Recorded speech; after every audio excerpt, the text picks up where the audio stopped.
Евангелие паводле Мацвея. Некаторыя кніжнікі і фарысеі сказалі Езусу: «Настаўнік, хочам ад цябе убачыць знак».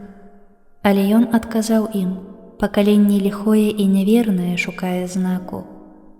Але ніякага знаку не будзе дадзена яму, акрамя знаку Ёны, прарока.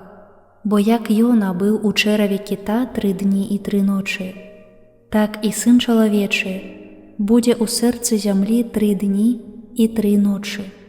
Мужы Нінівы ўстануць на судзе супраць гэтага пакалення і асудзяць яго, бо яны пакаяліся, дзякуючы прапаведаванню Ёны, а тут большае за Ёну.